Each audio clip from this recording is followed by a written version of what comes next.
सहनावतु सहनौ भुनक्तु सह वीर्यं करवावहै तेजस्विनावधीतमस्तु मा विद्विषावहै। ॐ शान्ति शान्ति शान्तिः। ॐ पूर्णमदः पूर्णमिदं पूर्णात् पूर्णमुदच्यते पूर्णस्य पूर्णमादाय पूर्णमेवावशिष्यते। ॐ शान्ति शान्ति शान्तिः। श्रुतिस्मृतिपुराणानाम् आलयं करुणालयं नमामि भगवत्पादं शङ्करं लोकशङ्करं शङ्करं शङ्कराचार्यं केशवं बादरायणं सूत्रभाष्यकृतौ वन्दे भगवन्तौ पुनः पुनः। ईश्वरो गुरुरात्मेति मूर्तिभेदविभागिने व्योमवद्व्याप्तदेहाय दक्षिणामूर्तये नमः। अखण्डं सच्चिदानन्दम् अवाङ्मनसगोचरम्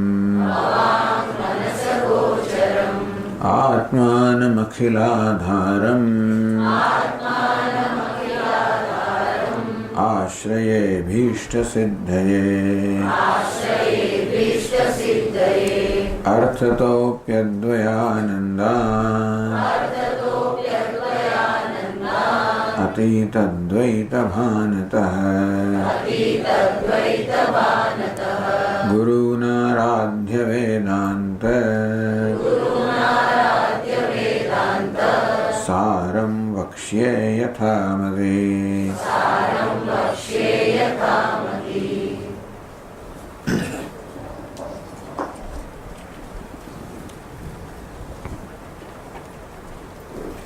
ग्रंथकार आत्मा विषय भिन्न भिन्न अभिप्रायो दर्शावी રહ્યા છે। પહેલા અત્યંત પ્રાકૃત સ્થૂલમતી જેને શાસ્ત્રના કોઈ સંસ્કાર નથી એ તો પોતાના મનમાં જે પ્રકારની લાગણી છે એ પ્રમાણે કે પુત્ર મારો આત્મા છે। પછી કંઈક વિચાર કરનાર મનુષ્ય પણ દેહાત્મવાદી કહે છે કે નહીં, દેહ આત્મા છે, પુત્ર કરતાં દેહ વધારે પ્રિય છે। જ્યારે પ્રસંગ આવે ત્યારે દેહના રક્ષણ કરવા માટે પુત્રનો ભોગ આપવામાં આવતો હોય છે, માટે દેહ પરમ પ્રેમનો વિષય છે, દેહ આત્મા છે। તો પ્રેમનો વિષયોને કારણે પુત્રના આત્મા કયો, એથી વધારે પ્રેમનો વિષયોને કારણે દેહને આત્મા કયો। ચલો ભાઈ, પ્રિય તો બરાબર, ચેતન પણ હોવો જોઈએ ને। તો દેહની ચેતનતા કોને આભારી છે? આપ દેહને આત્મા કહો છો અને ચેતન સિદ્ધ થાય, પરંતુ દેહની ચેતનતા કોને આભારી છે? ઇન્દ્રિયોને આભારી છે। જાગૃત અવસ્થામાં ઇન્દ્રિયો જ્યારે પોતપોતાનું કાર્ય કરતી હોય ત્યારે જ આ દેહમાં ચેતનતા હોય। સુષુપ્તિમાં જ્યારે ઇન્દ્રિયો કાર્ય નથી કરતી ત્યારે દેહ અચેતન થઈ જાય, જડ થઈ જાય છે। એ બતાવે છે કે દેહની ચેતનતા ઇન્દ્રિયોના આભારી છે। અને તેથી ચેતન આત્મા કહેવામાં આવતો હતો, ઇન્દ્રિયો ચેતન કહેવાવા યોગ્ય છે, માટે ઇન્દ્રિયો આત્મા છે। કોઈ કે અને વળી ઇન્દ્રિયો ચેતન પણ છે, કહ્યું કે પ્રજાપતિ પાસે ઇન્દ્રિયો ગઈ વગેરે વગેરે એમ કરીને ઇન્દ્રિયની ચેતનતા પણ બતાવે છે કે નહીં, પ્રાણ આત્મા છે। ઇન્દ્રિયોમાં જે શક્તિ છે, સામર્થ્ય છે, એ કોને કારણે છે? પ્રાણને કારણે। જો અન્ન પાન વગેરે ન મળે અને પ્રાણ જો ક્ષીણ થઈ જાય તો ઇન્દ્રિયોની શક્તિ પણ ક્ષીણ થઈ જણાય દેખાય છે। અને વળી પાછા અન્ન પાનથી પ્રાણને પુષ્ટ કરવામાં આવે તો ઇન્દ્રિયો પણ વળી પુષ્ટ સુધી જણાય છે, માટે ઇન્દ્રિયોની ચેતનતા પ્રાણને આભારી છે। પ્રાણ આત્મા છે, ઇન્દ્રિય આત્મા ન હોઈ શકે। એક બધી ઇન્દ્રિયો ભેગી મળીને આત્મા છે કે એક આત્મા છે? ભેગી મળીને કામ કરતું એવું જણાતી નથી। આંખ પોતાનું કામ કરે છે, કાન પોતાનું કામ કરે છે. મારે ઇન્દ્રિયો ભેગી મળીને કરતી હોય તો નથી, તો એક એક કરે છે. એક એક કરતી હોય તો દરેક જણ આત્મા છે. બધા આત્મા તો અભિપ્રાય ભિન્ન ભિન્ન હોય અને તેથી આ દેહ ટકી જ ના શકે. તો એ પણ કહ્યું 10 આત્મા ના હોઈ શકે, 1 થી વધારે આત્મા ના હોઈ શકે. પ્રત્યભિજ્ઞા આપણે યાદ હોય છે કે જે હું ક્લાસમાં સાંભળતો હતો એ જ અત્યારે હું ગંગાજીના દર્શન કરી રહ્યો છું. જે ગંગાજીના દર્શન કરતો હતો એ અત્યારે હું ભોજન કરી રહ્યો છું. આમ સાંભળનાર જ્ઞાનેન્દ્રિય હતી, જોનાર ચક્ષુરેન્દ્રિય હતી, ખાનાર વળી અપાન વાયુ છે. ટૂંકમાં એટલે કે આ જો દરેક જુદા આત્મા હોત તો કાને સાંભળ્યું એની સ્મૃતિ આંખને ના હોય. જેને અનુભવ કરે એની સ્મૃતિ હોય. તો સાંભળો તો કાને એ આત્મા જુદો હોય અને આંખથી જોનારી ઇન્દ્રિય જુદી હોય તો કાન વડે સાંભળવામાં આવ્યું એની સ્મૃતિ આંખમાં ન હોઈ શકે. પણ આપણે જોઈએ છે કે એક જ જણને બધી સ્મૃતિ છે અને માટે આ ઇન્દ્રિયો આત્મા ન હોય, એ પ્રાણ જ આત્મા છે. હવે આગળ કહે છે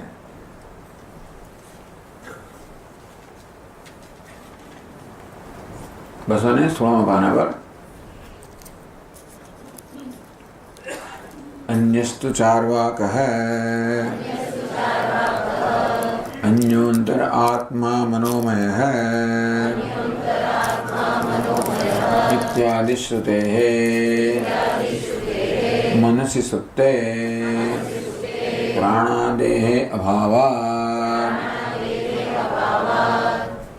અહમ સંકલ્પવાન અહમ વિકલ્પવાન ઇત્યાદિ અનુભવાચ્ચ મનઃ આત્મા ઇતિ વદતિ.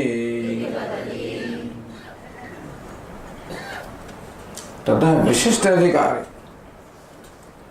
વળી પેલા પ્રાણ આત્મા જેવું કહેનારો જે ચાર્વાક હતો એને કરતા થોડો ચડિયા હતો, જરા વધારે સૂક્ષ્મ ચિંતન કરનારો. એ કહે છે કે નહીં, પ્રાણ આત્મા નથી, મન આત્મા છે. એની વડે શ્રુતિ, યુક્તિ અને અનુભવ આ 3 વસ્તુ ટાંકવામાં આવી.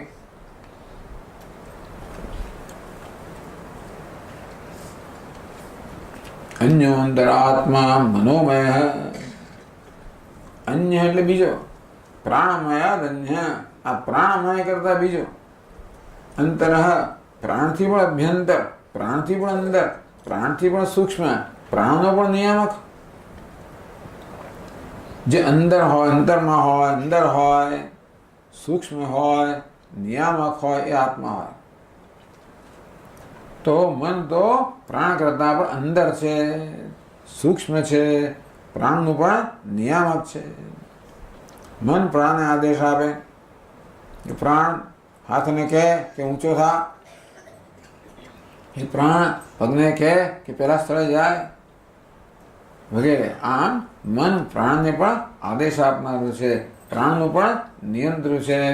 એ માટે આ મન આત્મા કહેવડાવવા યોગ્ય છે. ચાલો, શ્રુતિ યુક્તિ શું કહે છે? સુપ્તે પ્રાણાદેહ અભાવાત. સુષુપ્તિમાં તો પ્રાણ હોતું નથી, જ્યારે મન હોય છે. અથવા મન સુષુપ્તે વિલીને પ્રાણાદેહ અભાવાત. ચલો, સુષુપ્તિમાં જો મન સૂઈ ગયું છે તો પ્રાણની કોઈ સભાનતા નથી. જાગ્રત અવસ્થામાં, સ્વપ્ન અવસ્થામાં મન જ્યારે જાગ્રત હોય છે, પ્રવૃત્તિશીલ હોય ત્યારે પ્રાણની સભાનતા હોય છે. હું શ્વાસ લઈ રહ્યો છું વગેરે સભાનતા હોય છે. પરંતુ આપણે જ્યારે ગાઢ નિદ્રામાં હોઈએ ત્યારે મન ઊંઘી ગયું છે, ત્યારે પ્રાણ ચાલતો હોય તો પણ આપણને સભાનતા નથી. આ તો કહે છે કે મનસી સુપ્તે પ્રાણદેહ અભાવાત. મન ઊંઘી ગયો ત્યારે પ્રાણનો અભાવ ક્યાં થઈ જાય છે? પ્રાણ કે નષ્ટ નથી, પ્રાણ તો ચાલુ જ છે. તમે ઊંઘી ગયા હો ત્યારે પ્રાણ તો પહેલાની જેમ ચાલે, શું કહેવાય એને, ધમણની જેમ ચાલતું હોય છે. તો સુષુપ્તિમાં પ્રાણ નથી એવું આપ શા પરથી કહો છો કે પ્રાણ ધમણ પ્રમાણે જેમ ચાલે છે એ તો કહેનારા બીજા છે ને. પ્રાણ ચાલી હું ઊંઘી ગયો હોઉં ત્યારે મારો પ્રાણ ચાલે છે એવું કહેનાર હું નથી હોતો. કોણ હોય? બીજા હોય છે. એટલે બીજાની દ્રષ્ટિએ કદાચ પ્રાણ હોય પરંતુ જે ઊંઘી ગયો છે એની દ્રષ્ટિએ તો પ્રાણ નથી જ ને. એટલે પ્રાણની સભાનતા ક્યારે હોય? મન જ્યારે સભાન હોય ત્યારે. જાગ્રતમાં સ્વપ્નમાં મન સભાન હોય ત્યારે પ્રાણની સભાનતા હોય છે અન્વય. સુષુપ્તિમાં જ્યારે મનની સભાનતા નથી, પ્રાણની સભાનતા નથી, વ્યતિરેક. આ રીતે કઈ વસ્તુ કોને કારણે છે જાણવા માટે અન્વય વ્યતિરેક ની પદ્ધતિ અપનાવવામાં આવતી હોય. જેમ કે માટી અને ઘડો, એમાં કારણ કયું ને કાર્ય કયું, સ્વતંત્ર કોણ ને પરતંત્ર કોણ નક્કી કરવું હોય તો જ્યારે ઘડો છે ત્યારે માટી છે, જ્યારે ઘડો નથી, ઘડાની ઉત્પત્તિ પહેલા માટી પિંડ રૂપમાં, ઘડો નથી ત્યારે પણ માટી છે. ઘડો છે ત્યારે પણ માટી અન્વય, ઘડો નથી ત્યારે પણ માટી છે વ્યતિરેક. માટી સ્વતંત્ર છે, ઘડો પરતંત્ર છે.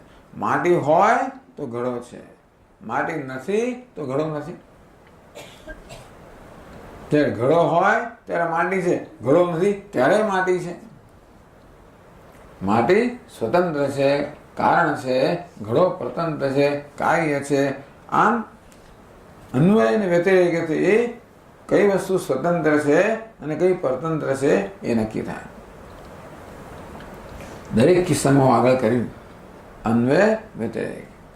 ઇન્દ્રિયો જ્યારે પ્રવૃત્ત છે ત્યારે દેહમાં ચેતનતા છે. સુષુપ્તિમાં ઇન્દ્રિયો પ્રવૃત્ત નથી ત્યારે દેહમાં ચેતનતા નથી. એને પૂર્વાર્થ કે દેહની ચેતનતા ઇન્દ્રિયોને કારણે છે. તો આ વળી કહે છે પેલો કે પ્રાણ જ્યારે પ્રબળ હોય ત્યારે ઇન્દ્રિયો પ્રબળ હોય, પ્રાણ નિર્બળ હોય તો ઇન્દ્રિયો નિર્બળ હોય. એટલે ઇન્દ્રિયો પણ પ્રાણને કારણે છે. આ કહે છે કે ભાઈ તમારો પ્રાણ મનને કારણે છે. મન જ્યારે પ્રવૃત્ત હોય ત્યારે પ્રાણની સભાનતા હોય. જેમ કે જાગ્રત અવસ્થામાં મન સુષુપ્ત હોય ત્યારે પ્રાણની સભાનતા નથી, જેમ કે સુષુપ્તિમાં. માટે મન સ્વતંત્ર છે, પ્રાણ પરતંત્ર છે. માટે જે સ્વતંત્ર હોય આત્મા હોય, પરતંત્ર હોય આત્મા ન હોય. તેથી મન આત્મા છે.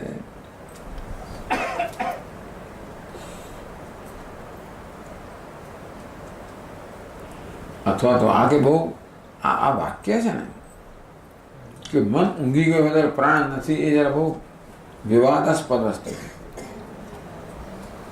મન નથી તો પ્રાણ, ઉલટું પ્રાણ ચાલે છે ને મન નથી તારું, એવું કહે કોઈ. કહેનાર તો એવું કહે કે પ્રાણ ચાલે છે, મન નથી ચાલતું ત્યારે પ્રાણ ચાલે છે. એટલે કે તો બીજાને વડે ચાલે છે, પેલાને વડે નથી ચાલતા એવું કહ્યું. અથવા તો ઇન્દ્રિયેષુ ઉપસમૃદ્ધ વ્યાપારેષુ પ્રાણે નહીં, પ્રાણાદે અભાવી તદ વ્યાપાર ઉપરમે સુષુપ્ત્યાદૌ તસ્ય અભાવ ઉપચર્ય. એક જ કે મનનો જ્યારે વ્યાપાર નથી હોતો ત્યારે પ્રાણનો વ્યાપાર સુષુપ્તિમાં હોતો નથી. એ રીતે કહેવામાં આવ્યું કે મન ઊંઘી ગયું ત્યારે પ્રાણનો અભાવ હોય છે, પ્રાણ નથી હોતો.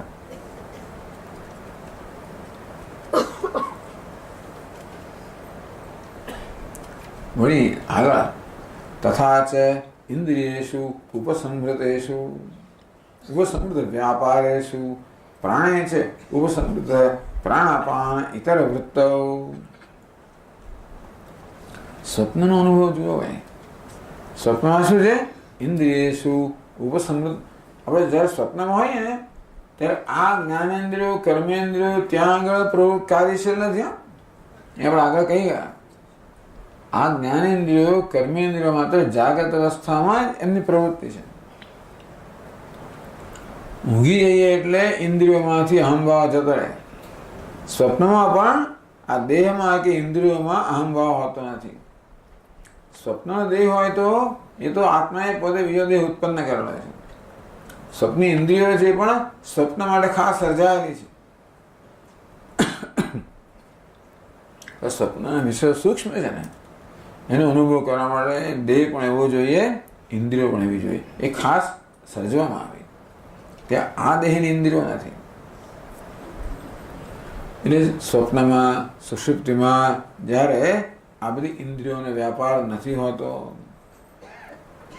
પ્રાણે છે ઉપસંહૃત પ્રાણાપાન ઇતર વૃત્તો, અને ત્યારે સુષુપ્તિમાં પ્રાણ અપાન વગેરેને પણ કોઈ સમાનતા નથી. મનસાએવ કેવલેન સ્વપ્નાદેહ ઉપલંભાત. આ સ્વપ્નનો જે અનુભવ થાય છે એ કોણ કરે છે?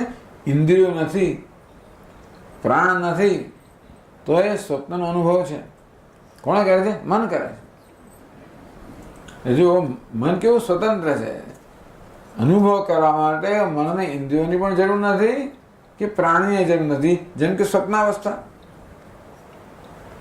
સ્વપ્નાવસ્થામાં ત્યાં કોઈ આ પ્રાણ તો ત્યાં હોતો નથી, આ ઇન્દ્રિયો પણ હોતી નથી, છતાં પણ મન હોય છે, અને મન એ બધો વ્યાપાર કરતું હોય છે. એટલે કે છે મનસાએવ કેવલે સ્વપ્નાદેહ ઉપલંબાત.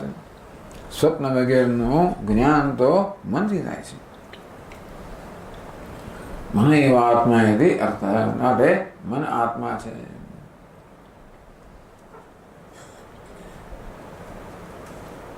પછી અનુભવ અહમ સંકલ્પવાન અહમ વિકલ્પવાન. મને હમણાં આ નિર્ણય થયો, સંકલ્પ પાછો બદલાઈને પેલો થયો, પાછો આ થયો, પાછો પેલો થયો. આમ સંકલ્પ વિકલ્પ કરનારો હું છું, અને તેથી મન હું છું.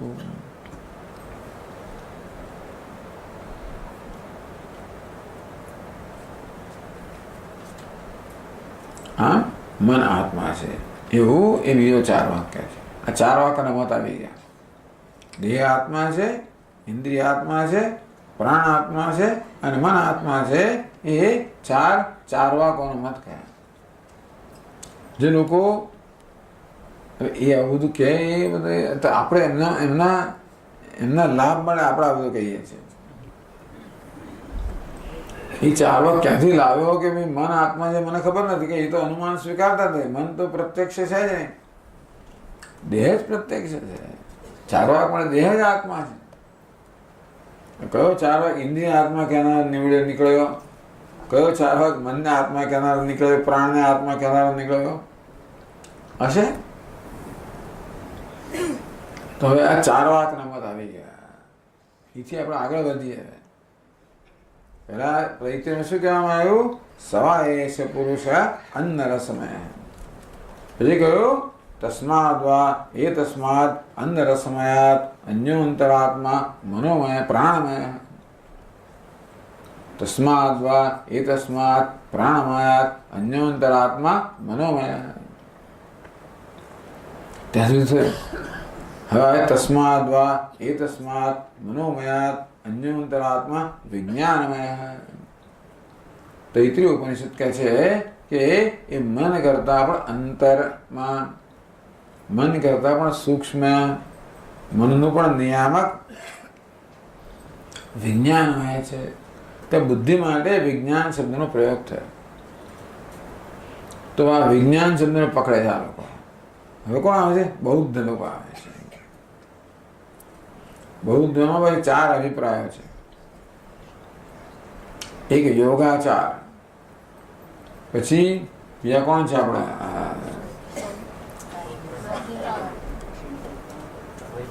વૈભાષિક, હા માધ્યમિક, વૈભાષિક નહીં, પણ મેઇનલી આ 2 સ્કૂલો છે, યોગાચાર અને માધ્યમિક. એ બી 2 જ છે પ્રચલિત. આ 2 છે, વૈભાષિક અને સૌત્રાંતિક.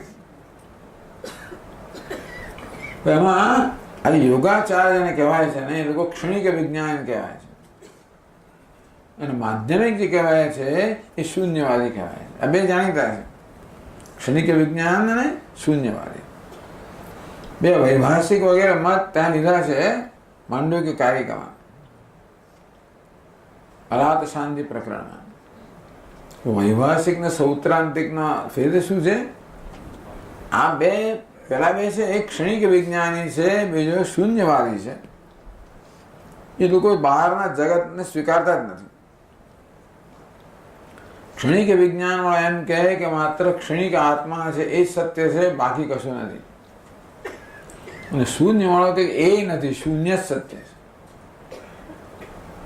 ત્યારે બે બૌદ્ધો કે નહીં ભાઈ, જગતના વિષયો બહારના છે ને અંદરના છે. એમ એક જણ કહે છે કે બહારના પદાર્થો છે એ આપણે જોઈ શકીએ છીએ, અનુભવી શકીએ છીએ. બીજું કે ના, બહારના અનુભવ નથી થતો, એ અનુમાનથી જાણો છો. તમે છો કે નહીં એ તો તમને, હું છું કે તમે દેખાય છે કે નથી દેખાતું, એનો પ્રત્યક્ષ અનુભવ. કે આ પ્રત્યક્ષ તો અનુમાન છે. તમે મન નથી દેખાતા. તમારા આકારની વૃત્તિ મારા મનમાં જન્મે ત્યારે પછી હું વૃત્તિ જોઉં છું. સમજ પડી ને? તમે મારી સામે બેઠેલા હોય તોય ના દેખાવ. જો તમારા આકારની વૃત્તિ મારામાં ન જન્મે તો સામે પડેલી વસ્તુ ના દેખાય. એ બધા વસ્તુ જોતા શું છે? વૃત્તિ જોઈએ છે એવું કહેવાનું છે. વૃત્તિ જોઈએ છે અનુમાન કરે કે વસ્તુ હોવી જોઈએ, કે વસ્તુ વૃત્તિ ના જન્મે. મારે એક જણ કહે છે કે ચાલો આ તો ખાલી ટેકનિકલ ભેદ છે. એક જણ એમ કહે છે કે બહાર અંદરના વિષયો પ્રત્યક્ષ છે, બીજા બધા સૌત્રણ જગ્યાએ કે અનુમાનનો વિષય છે. એ લોકો આ દુનિયાને સ્વીકારે છે. પેલા તો દુનિયાને સ્વીકારતા જ નથી. એ લોકો બહુ પ્રબળ લોકો છે. એમાં વિજ્ઞાનવાદી પ્રબળ છે, એનાથી પ્રબળવાદી શૂન્યવાદી છે. એનો મત છેલ્લો આવશે. તો હવે વિજ્ઞાનવાદી, જેને યોગાચાર કહેવામાં આવે છે, એનો મત કહે છે. ચારમાં 4 યોગ આવે છે. બૌદ્ધ આગળ કહે છે બૌદ્ધસ્તુ અન્યોંતર આત્મા વિજ્ઞાનમય इत्यादि श्रुते कर्तुः अभावे कर्णस्य शक्ति अभावात् अहंकर्ता अहम भोक्ता इत्यादि अनुभवाच्च बुद्धि आत्मा इति वदति. बौद्धस्तु बौद्ध શું કહે છે? અન્યોંતરા તસ્માદ વા એતસ્માદ મનોમયાત અન્યોંતરાત્મા વિજ્ઞાનમય. તો ઉપનિષદ કહે છે કે મનોમય કરતા આંતરિક, એના કરતા સૂક્ષ્મ, એનો નિયામક બીજો વિજ્ઞાનમય છે. એ આત્મા છે. તો વિજ્ઞાનમયનો અર્થ શું કરે છે? ક્ષણિક વિજ્ઞાનમયથી. એ લોકો વિજ્ઞાન બુદ્ધિને ક્ષણિક માને છે, બુદ્ધિની જ આત્મા માને છે. આ લોકો બુદ્ધિને આત્મા માને છે, એને કેવી માને છે? ક્ષણિક માને છે. પ્રત્યેક ક્ષણે બુદ્ધિ બદલાતી હોય છે ને. એથી પણ એ ચૈતન્ય પણ કેવું છે? ક્ષણિક ચૈતન્ય, કે ક્ષણિક વિજ્ઞાન આત્મા. એમના કહેવા પ્રમાણે પ્રત્યેક ક્ષણે નવો આત્મા જન્મે. ચૈતન્ય કેવું છે? ક્ષણિક છે.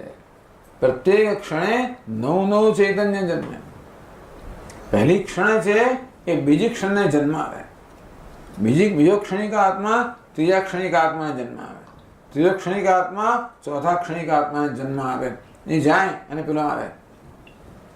આવું છે. અરે ભાઈ, આવું હોય તો આપણને એવું કે અનુભવ થતો નથી. આપણે શું અનુભવ થાય છે કે આત્મા તો સાતત્ય છે ને, કન્ટિન્યુટી છે ને. ક્ષણે બદલે તો આપણો અનુભવ નથી. આત્મા સતત દેખાય. એ તો તમે દેખાય છે એટલે શું થઈ ગયું? એ કહે કે જો ભાઈ તમે આ ફિલ્મ જોઈ ને, ફિલ્મ એ વખતે તો નહોતી પણ અત્યારના દ્રષ્ટાંત છે. સિનેમા જોઈએ ત્યારે એ કચકા એ ફિલ્મ સતત દેખાય ને, કન્ટિન્યુટી. તમને ખબર છે ને કે હવે આ તો બહુ સ્કૂલમાં આપણે ભણતા હતા, એક સેકન્ડમાં 15થી વધારે વાર પેલી ફિલ્મ પસાર થાય તો આપણને જાણે કે ચાલુ હોય એમ લાગે. ખરેખર તો ફિલ્મ ચાલુ નથી આવતી. એક ફિલ્મ, હવે તો શું છે, હવે તો બધું ડિજિટલ આવ્યું એટલે ફિલ્મનું દ્રષ્ટાંત ના આવે. છતાં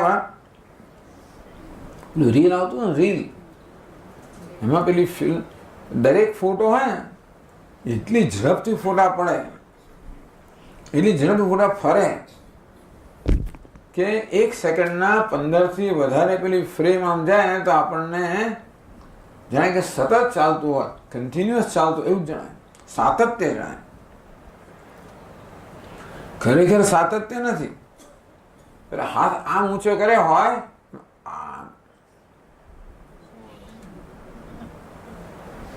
આટલા ફોટા હોય, એટલી ઝડપથી જતો કે આપણે આમ લાગે. એટલે આપણને ત્યાં શું દેખાય? સાતત્ય દેખાય. આપણને પેલો વચ્ચે કટકા ક્ષણિકતા ના દેખાય કે એક આમ ગયું અને બીજું આવે. એવું ક્યારેક ક્યારેક આપણે કમ્પ્યુટરમાં ગડબડ થાય તો એવું થતું હોય છે. અથવા તો આપણે જ્યારે ક્રિકેટ મેચ જોતા હોઈએ અને સ્લો મોશન બતાવે, ઘણી વાર એથી સ્લો મોશન બતાવે અને બતાવવું હોય કે ખરેખર પેલો લાઈનમાં આવી ગયો છે કે નથી આવ્યો, એનું બેટ અડક્યું કે નથી અડક્યું. એક ફિલ્મ બતાવે ત્યારે ખબર કે આવી આટલી ઝડપથી આ ફિલ્મ ચાલે છે. ખરેખર તો એને ડિસ્ક્રીટ એટલે શું છે કે ખરેખર આ વચ્ચે કોઈ સંબંધ છે જ નહીં. આ બીજી ફિલ્મ છે પેલા કરતા સ્વતંત્ર છે, ત્રીજી સ્વતંત્ર છે. પરંતુ આપણને જેને સતત હોય, કન્ટિન્યુઅસ હોય એવી રીતનો ભ્રમ થાય છે. એની પાસે આ દ્રષ્ટાંત નહોતું. એનું દ્રષ્ટાંત શું હતું કે એક દીવો બળતો હોય, દીવાની પેલી જ્યોત હોય, આપણે શું લાગે? દીવાની એક જ જ્યોત છે. આપણે સાતત્ય દેખાય ને કેવું નથી. પ્રત્યેક ક્ષણે પેલું રૂ પ્રત્યેક ક્ષણે બળતું હોય, તેલ પ્રત્યેક ક્ષણે વપરાતું હોય અને એમાંથી પ્રત્યેક ક્ષણે નવી નવી જ્યોત ઉત્પન્ન થતી હોય. પણ એ જ્યોત એટલી ઝડપથી ઉત્પન્ન થાય છે કે એ એક જ જ્યોત હોય અને સતત ચાલતી હોય એવું તમને ભાસ થાય, ભ્રમ થાય છે. અત્યારે પણ જે લોકો આ ફિઝિક્સના લોકો કહે છે એને ક્વોન્ટમ ફિઝિક્સ કહે. એવું કેમ કે આપણને સાતત્ય જણાય છે, ખરેખર તો ક્વોન્ટમ. આ બધું ક્વોન્ટમ એનું કે આ વસ્તુ એક સતત છે. આ બધા પદાર્થો પણ પ્રત્યેક જુદા જુદા હોય છે. એ લોકો સતત નથી હોતા. એવું પેલા લોકો ત્યારના સમજે છે. ક્ષણિક વિજ્ઞાન એ આપણે સ્વીકારીએ. જગત એવું છે, આપણે સ્વીકાર તૈયાર છે. જગતમાં સાતત્ય જણાય છે, પરંતુ સાતત્ય ના હોય. પ્રત્યેક ક્ષણે નવું જગત જન્મતું હોય અને નવું પેલું લય થઈ જતું હોય. એટલી ઝડપથી જન્મે, એટલી ઝડપ લય થાય કે આપણને સાતત્ય એમ જાણે એવું કદાચ સ્વીકાર તૈયાર છે. એ તો સીધું આત્મા તો ચૈતન્ય જેવું છે કે છે. આત્મા જ પ્રત્યેક ક્ષણે જન્મે અને મરે, જન્મે અને મરે. આપણે પૂછ્યું તું ક્યાંથી લાવ્યો? આ તને કોણે કહ્યું? આ તારી કલ્પના તે જોયું છે બધા? તે તારી જાતે આવા સતત બદલાતા ક્ષણિક આત્માને જોયો છે? કોણ જુએ? જોનારો જ પોતે ક્ષણિક છે. એ જુએ એટલે આમ જતો, એ જ જતો હોય, પેલું જતો હોય. એટલે મેં જોયું કેનારો તો રહ્યો નહીં ને. જોનારો જતો રહ્યો તો કોણ કહે કે મેં જોયું? એટલે કે આવી ચૈતન્ય કે આત્મા ક્ષણિક છે એનો પુરાવો શું? અનુભવ કરે છે કોઈ દિવસ? અનુભવ થઈ ના શકે. માત્ર એટલા બધા બોલને તાર્કિક કહેવામાં આવે છે. સંકેતમાં બધા તાર્કિક તર્કથી આવેલા નિર્ણય છે. આ કે અનુભવથી આવેલો નિર્ણય નથી. છતાં એમનો અભિપ્રાય છે કે અને આલય વિજ્ઞાન કે દરેક ક્ષણે નવું વિજ્ઞાન આવે, નવીનું ચૈતન્ય આવે, નવી કોન્શિયસનેસ આવે. આલય મરો ત્યાં સુધી આવું જ ચાલે. ટૂંકમાં આ બધા ક્ષણિકતા જ સત્ય છે. એ સિવાય કોઈ સ્થાયીપણું સત્ય છે જ નહીં. સર્વમ દુઃખમ દુઃખમ, સર્વમ ક્ષણિકમ, સર્વમ શૂન્યમ, સર્વમ સ્વસંવેદ્યમ. એ કહે છે કે આને જાણવા માટે જાતે જ જાણે છે. એવું કહે છે આ ક્ષણિક જાતે જ જાણે છે કે હું ક્ષણિક છું. સ્વસંવેદ્યમ, પોતે પોતાને જ જાણે છે. અવલઈ આવે. સર્વમ દુઃખમ દુઃખમ. આ જગત કેવું છે? દુઃખમય છે. કેમ? ક્ષણિકમ ક્ષણિકમ, બધું ક્ષણિક છે. કોઈ વસ્તુ વિશ્વસનીય છે નહીં. કોઈ તમારી સાથે હંમેશા રહેશે એવું માનવું નહીં. દરેક વસ્તુ આવીને જનારી છે, વિયોગ થવાનો જ છે, દુઃખ આપનારી જ છે. જાણી લો પહેલેથી. તમે વળગો એ પહેલા જાણી લો કે આ છૂટા પડવાનું છે. માટે સર્વમ દુઃખમ દુઃખમ, સર્વમ ક્ષણિકમ ક્ષણિકમ. પછી આગળ બધા સર્વમ શું? કારણ કે પેલો કહે કે ભાઈ બે ક્ષણની વચ્ચે શું છે? પ્રત્યેક ક્ષણે આત્મા નવો આવતો હોય તો બે ક્ષણની વચ્ચે તો સર્વમ શૂન્યમ શૂન્યમ, એ શૂન્ય લઈ આવે. ખબર કોને પડે? એની જાતે જ ખબર પડે. સર્વમ સ્વસંવેદ્યમ સ્વસંવેદ્યમ. હવે એમના 4 સત્યો છે બધા બૌદ્ધ ધર્મ. હવે આ બુદ્ધિ ક્ષણિક વિજ્ઞાન આત્મા છે એ શા બધે નક્કી કર્યું? તો કરતા આત્મા. આત્મા પછી કે હું હોય. હું કેવો હોય? કરતા ભોગતા વગેરે આત્મા હોય. તો પેલો કે છે મન આત્મા છે, આ કે બુદ્ધિ આત્મા છે. તો મન કરતા ભોગતા છે કે બુદ્ધિ કરતા ભોગતા છે? આ કે બુદ્ધિ કરતા ભોગતા છે. એ કહે છે અહમ કરતા ભોગતા ઇત્યાદિ કર્તુ અભાવે કરણસ્ય શક્તિ અભાવાત. તો મન તો કરણ છે, બુદ્ધિ કરતા આપણે જોઈએ ને આગળ કે આપણા મનમાં 2 પ્રકારની વૃત્તિઓ છે. આમ તો 4 વૃત્તિઓ કહેવામાં આવે. કઈ? મનસ, બુદ્ધિ, ચિત્ત, અહંકાર. એ 4ને 2 વિભાગમાં વહેંચવામાં આવી. એક અહમ વૃત્તિ, બાકીની ઇદમ વૃત્તિ. અહંકાર અહમ વૃત્તિ, બાકી મન, બુદ્ધિ અને ચિત્ત કઈ છે? ઇદમમાં, કરણમાં. આ કર્તૃવૃત્તિ, પેલી કરણ વૃત્તિ, સાધન. એટલે આ અહંકાર કે મનને કામ કર, સ્મૃતિને કામ કર, એનું કામ કરે, એ એક કરણ સાધન છે. એટલે બૌદ્ધ કહે છે તમારું મન તો સાધન છે. સાધન આત્મા ના હોય, એ સાધનનો ઉપયોગ કરનાર આત્મા હોય. કરતા આત્મા હોય, કરણ આત્મા ના હોય.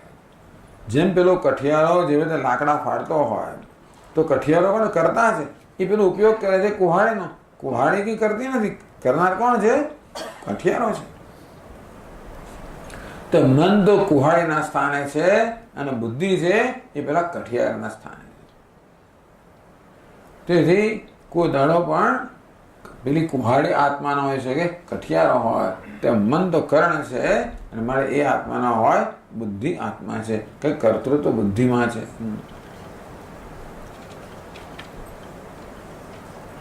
કર્તુ અભાવે કર્ણસ્ય શક્તિ અભાવાત. ધારો કઠિયારો, હવે શક્તિ પેલામાં છે પેલી કુહાડીમાં. એ કોની શક્તિ છે? જોરથી પેલો લગા ઝીંકતો હોય એ શક્તિ કોની? કઠિયારાની છે. કઠિયારા વગર પેલી કુહાડીમાં શક્તિ હોય ખરી? એકલી કુહાડી કે લાકડું કાપવાની છે? નહીં. અર્થાત કુહાડીમાં જે શક્તિ છે કોને કારણે છે? કઠિયારને કારણે. તો કુહાડી શું છે? કરણ છે, સાધન છે. કઠિયારો શું છે? કર્તા છે. એટલે કરણમાં કુહાડી અર્થાત કર્ણમાં જે શક્તિ છે કોને કારણે છે? કઠિયાર અર્થાત કર્તાને કારણે. કરણમાં જે શક્તિ હોય એ કર્તાને કારણે છે. કર્તા વગર કરણ કેવું શક્તિહીન બની જાય.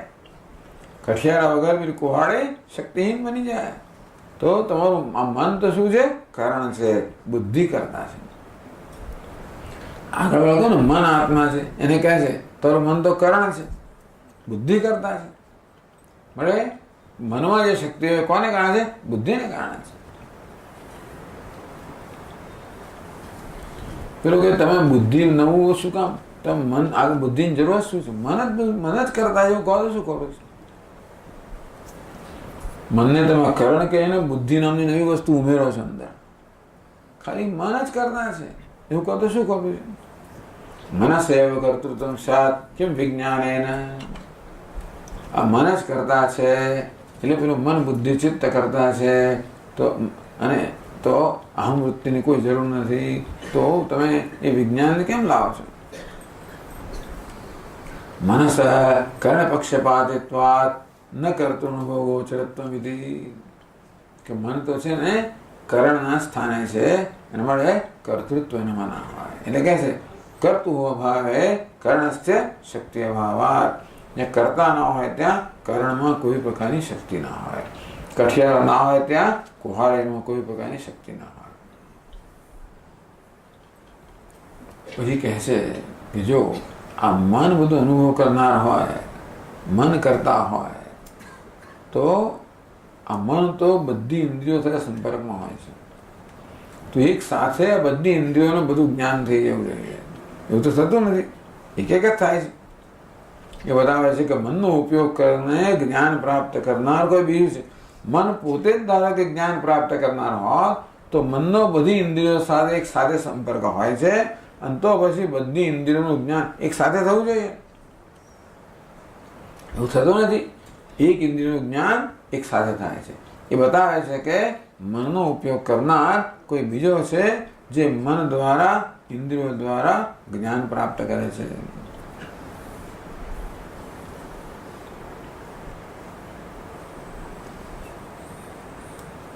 મનસ્તુ વિજ્ઞાન ક્રમ હેતુ સાધારણ કરણમ એવ ઇત્યર્થ.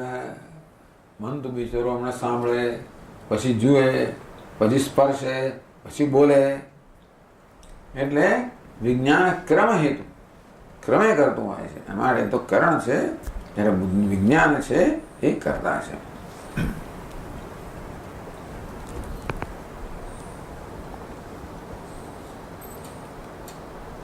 અહમ કરતા અહમ ભોગતા ઇત્યાદિ અનુભવાત છે. મન તો કરણ છે, એમ ના કે હું કરતા છું ભોગતા છું. કરણ ના કે, કોણ કે? કરતા કે. એટલે મન કરતા અન્ય કોઈ છે જે કહેનાર છે કે હું કરતા છું, હું ભોગતા છું. મારે મન આત્મા નથી, આ કહેનાર વિજ્ઞાન છે, એ આત્મા છે. પણ બુદ્ધિ જ્યારે શબ્દ વાપરે ત્યારે બુદ્ધિનું તો આપણી બુદ્ધિ નહીં, વિજ્ઞાન સમજવાનું, ક્ષણિક વિજ્ઞાન સમજવાનું.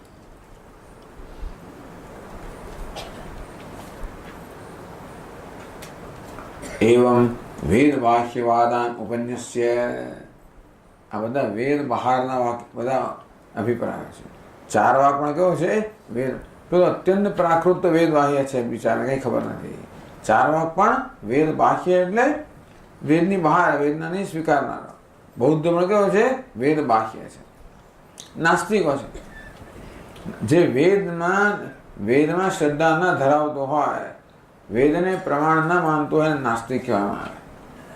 બે પ્રકારના નાસ્તિકો છે. બીજો ઈશ્વર ન સ્વીકારને આપણે નાસ્તિક કહીએ. તો મીમાંસો કોણ નાસ્તિક કહે? વેદને ન સ્વીકારનારને નાસ્તિક. એ લોકો ઈશ્વરને એ લોકો નથી સ્વીકારતા પાછા. એટલે નાસ્તિક નાસ્તિક, આસ્તિક નાસ્તિક, નાસ્તિક આસ્તિક, આસ્તિક આસ્તિક, આવી બધી વસ્તુઓ છે. જો પેલો બૌદ્ધ છે એ વેદને ના સ્વીકારે અને ઈશ્વરે ના સ્વીકારે, કે નાસ્તિક નાસ્તિક. જ્યારે મીમાંસક છે વેદને સ્વીકારે પણ ઈશ્વર ના સ્વીકારે, કેવો છે? આસ્તિક નાસ્તિક. ક્રિશ્ચન છે એ વેદને ના સ્વીકારે પણ ઈશ્વરને સ્વીકારે, એ નાસ્તિક આસ્તિક. વેદાંત છે એ વેદને પણ સ્વીકારે, ઈશ્વરને પણ સ્વીકારે, આસ્તિક આસ્તિક. એવું છે. આ બધા નાસ્તિક નાસ્તિકો છે. કોણ? બૌદ્ધ લોકો. વેદને પણ ના સ્વીકારે અને ઈશ્વરને પણ ના સ્વીકારે. એટલે હવે એમને પૂછવામાં આવે, તમે ક્ષણિક વિજ્ઞાનના આત્મા કહો છો, ક્ષણિક વિજ્ઞાન સ્વ આત્મત્વમ અધ્યવસાદમ. તમે ક્ષણિક વિજ્ઞાનના આત્મા કેવી રીતે કહી શકો? એક સિદ્ધાંત એવો છે, જ્ઞાન, ઈચ્છા, પ્રયત્ન, સંસ્કાર, સ્મૃતિનામ એક આશ્રયત્વ નિયમાત. આજે સમજવું છે જ્ઞાન, ઈચ્છા, પ્રયત્ન, સંસ્કાર, સ્મૃતિ, આવો એક ક્રમ છે. પહેલા આપણે જ્ઞાન થાય. ગઈકાલે આપણે બજારમાં ગયા અને જોયું શું? હા, આ તો બહુ સરસ ઘરેણા છે ભગવાનને કામ, ભગવાન માટે.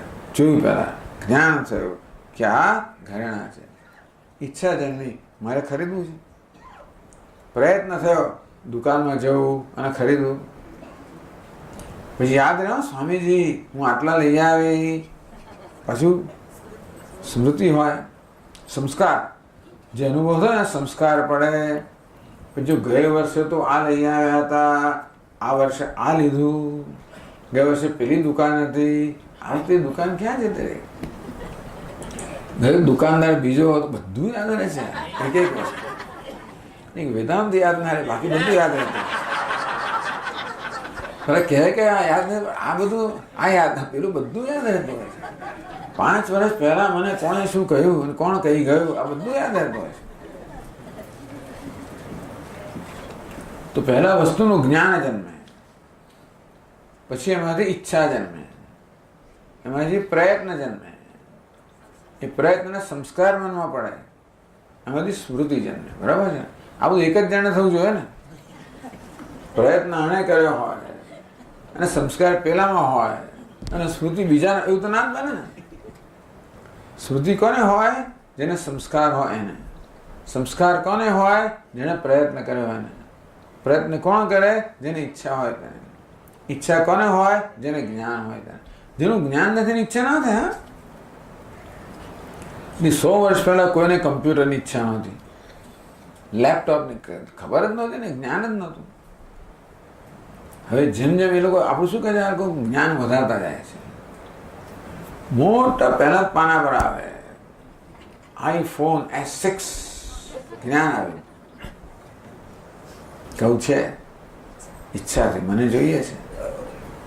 પછી તો પપ્પાને બસ જે જીત લીધી, જે અલા 52,000નો ફોન કે 65,000નો ફોન છે, મને જોઈએ.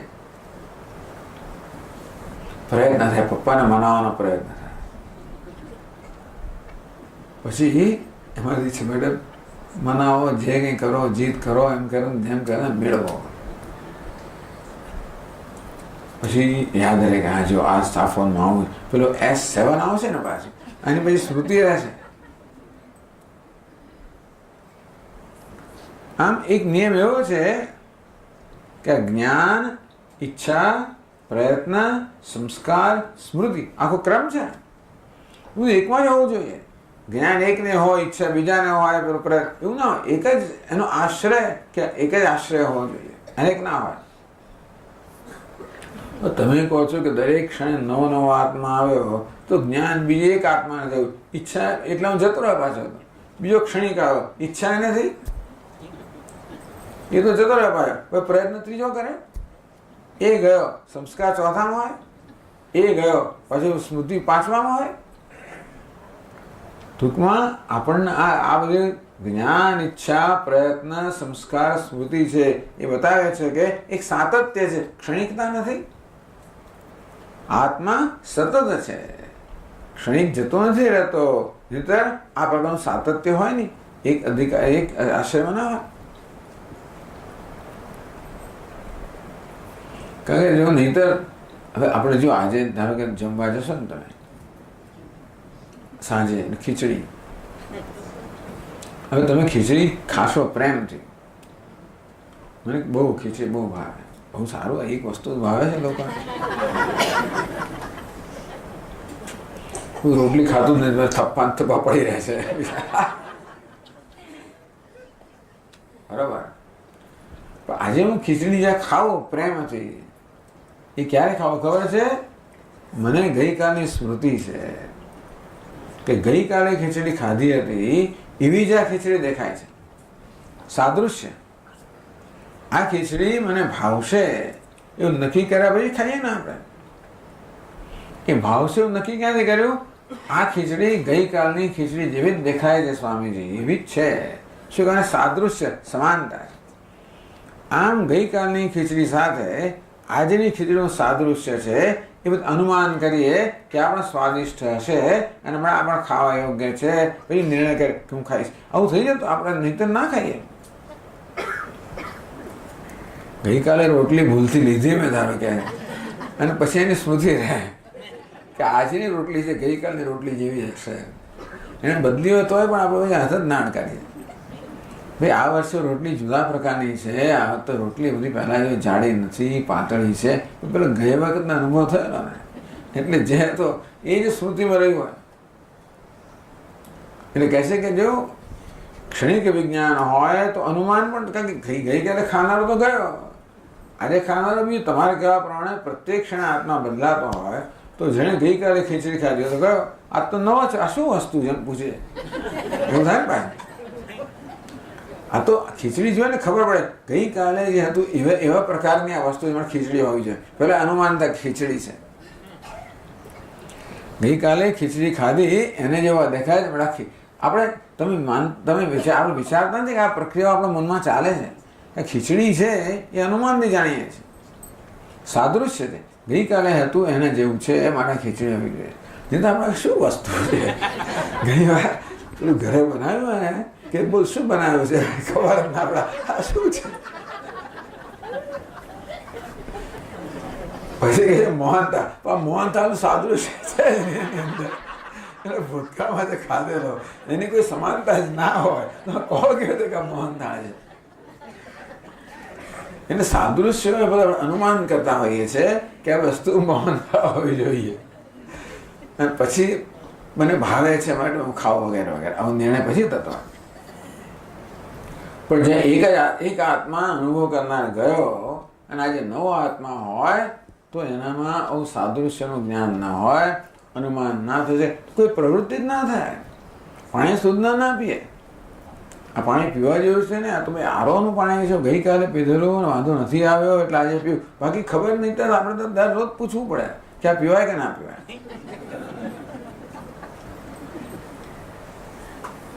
એટલે આ પ્રકારે આવી દલીલો દ્વારા પુરવાર કરવામાં આવે છે કે આત્મા ક્ષણિક ના હોય, આત્મામાં સાતત્ય હોવું જોઈએ. ભલે વિચારો ક્ષણિક હોય, ભલે મન ક્ષણિક હોય, ભલે બુદ્ધિ ક્ષણિક હોય, ભલે જગતના વિષયો ક્ષણિક હોય, પણ એ બધું ભલે પરિવર્તનશીલ હોય. ક્ષણિક પરિવર્તનશીલ છે ને, પરિવર્તનશીલ વસ્તુ ક્ષણિક છે એવું કહી દીધું.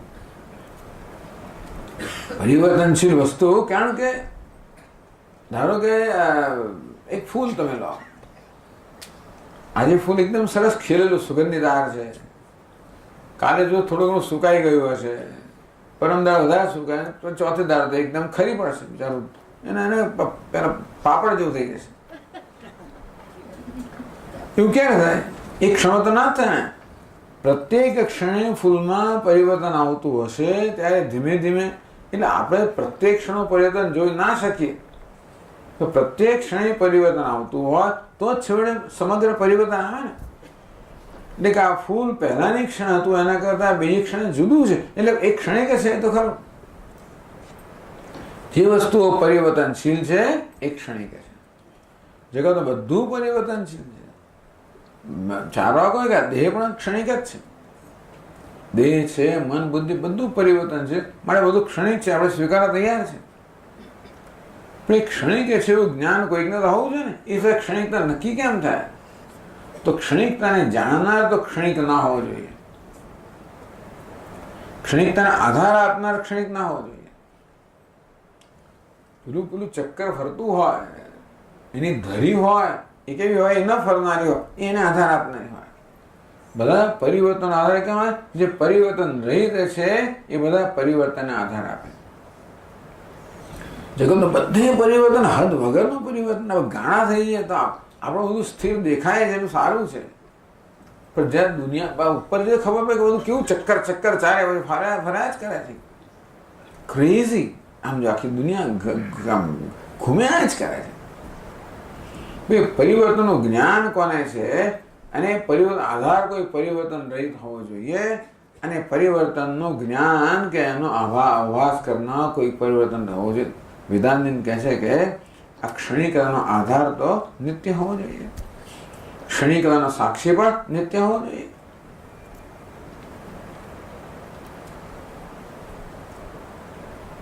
ન્યાય કુસુમાંજલો નાન્ય દૃષ્ટમ સ્મરતન્યો નૈકમ ભૂતમ અપકર. નાન્ય દૃષ્ટમ બીજાએ જોયેલું બીજાને યાદ આવે એવું ના બને વગેરે આપણે જોઈ ગયા. એ સિવાય બીજું શું થાય ખબર છે? કે એક ક્ષણિક આત્મા છે ને, પેલો એ બિચારો બંધાયેલો હતો, જ્ઞાન આને થયું અને મુક્ત બંધાયેલો જુદો પછી મુક્ત જુદો ભાઈ, એવું થાય ને. બંધ મોક્ષ વૈયાધિકરણ્યમ, બંધાયેલો જુદો, મુક્ત જુદો. એટલે બહુ દુષ્ટત્વાદ. આ પક્ષમાં તો એટલા બધા દોષ છે, અનાદરણીય. આ ક્ષણિક વિજ્ઞાન કેવું છે? અનાદરણીય, એનો આદર કરવા યોગ્ય બહુ બધા દોષ છે. એ અભિપ્રેત્ય વેદવાદી પક્ષમાં આશ્રિત છે. એ પાસે વેદવાદી પક્ષમાં આવે છે વચ્ચે. ટૂંકમાં એમને તો સ્થૂલ અરુંધતી, સૂક્ષ્મ જવું છે. એટલે બુદ્ધિ કરતા સૂક્ષ્મ તત્વ ગયું તો કે જ્ઞાન. એથી સૂક્ષ્મ તત્વ ગયું, એથી સૂક્ષ્મ તત્વ ગયું, એથી સૂક્ષ્મ તત્વ આત્મા. એમ કરીને સૂક્ષ્મતાની આખી એક અહીંયા આગળ એમણે પરંપરા સ્વીકારી છે. વૈદિક મત છે કે નહીં એ મહત્વ નથી, પણ જે સૂક્ષ્મ, પણ આ અત્યાર સુધી બધા અવૈદિક મતો હતા. હવે પછી જે બે મત આપે છે એ બધા વૈદિક મતો છે. પાછો અવૈદિક આવશે, પછી પાછો વૈદિક આવશે. વિજ્ઞાનપી અંતરમ આત્માનમ નિર્ધારયસુ. આ વિજ્ઞાન જે કહ્યું એના કરતાં પણ સૂક્ષ્મ શું છે? હવે એવું છે ને કે એક સરસ પદ્ધતિ એમણે અપનાવી. આત્મ તત્વનું સ્વરૂપ શું છે એનો નિર્ણય કરવા માટે અન્વેષણ થવું જોઈએ. આત્મ તત્વ સૂક્ષ્મતમ હોવું જોઈએ. એટલે સ્થૂળ સૂક્ષ્મ સૂક્ષ્મતર એમ કરતા તો હવે જે આત્મા વિશે જે બધા અભિપ્રાય પ્રવર્તમાન છે એમાં આ બુદ્ધિ કે ક્ષણિક વિજ્ઞાન સુધી આવ્યા. આ બુદ્ધિ કરતા સૂક્ષ્મ તત્વ કયું છે એ જુએ બધા પાસે વિચારકો. તો પેલા એ કહ્યું છે બુદ્ધિ કરતા સૂક્ષ્મ તત્વ અજ્ઞાન છે. બુદ્ધિનું કારણ છે. અજ્ઞાન કરતા સૂક્ષ્મ તત્વ બીજો કહેનારો નીકળે, એના કરતા શું પેલો ત્રીજો કહેનારો નીકળે. આમ ભિન્ન ભિન્ન અભિપ્રાયો લઈને પણ છેવટે શું ચાલે છે? એક સતત અન્વેષણ ચાલે, સંશોધન ચાલે છે. આત્મ ઇન્ક્વાયરી કે વિચાર કહેવાય. આત્મતત્વ વિશે વિચાર ચાલી રહ્યો છે અને સૂક્ષ્મથી બધા સૂક્ષ્મતર સ્તરમાં આપણે જઈ રહ્યા છીએ. એટલે હવે આ બુદ્ધિ કરતા પણ સૂક્ષ્મ તત્વ કયું છે એ માટેનો બીજો અભિપ્રાય કહે છે. તો આગળ કહે છે પ્રાભાકર તાર્કે કહું તો અન્યોંતર આત્મા આનંદમય इत्यादि श्रुते बुद्ध्यादीनां अज्ञाने लय दर्शनात् अहम अज्ञः अहम अज्ञाने इत्यादि अनुभवाच्च अज्ञानमात्मा इति वदतः. બધે વદતી વદતી કહ્યું નહીં, વદત કેમ કહ્યું ભાઈ? કયું દ્વિવચન? પ્રભાકર તાર્કિક. બરાબર. તો આ બે સાથે છે, પ્રભાકર અને તાર્કિક લોકો સાથે છે અભિપ્રાયની અંદર. અન્યોંતરાત્મા આનંદમય, વિજ્ઞાન કરતા પણ અન્ય અંતર આત્મા છે આનંદમય. એ આનંદમય લે છે અને એ પછી કહે છે કે અજ્ઞાન આત્મા છે. ચાલો આપણે એની ચર્ચા પછીના વર્ગમાં કરશું. ઓમ પૂર્ણમદ પૂર્ણમિદમ પૂર્ણાત પૂર્ણમુદચ્યતે પૂર્ણસ્ય પૂર્ણમાદાય પૂર્ણમેવાવશિષ્યતે. ઓમ શાંતિ શાંતિ શાંતિ. શંકરં શંકરાચાર્યં કેશવં બાદરાયણં સૂત્રભાષ્યકૃતો વંદે ભગવન્તો પુનઃ પુનઃ. ઈશ્વરો ગુરુરાત્મેતિ મૂર્તિભેદવિભાગિને વ્યોમવદ્વ્યાપ્તદેહાય દક્ષિણામૂર્તયે નમઃ. ઓમ શાંતિ શાંતિ શાંતિ. હરિ ઓમ. ઓમ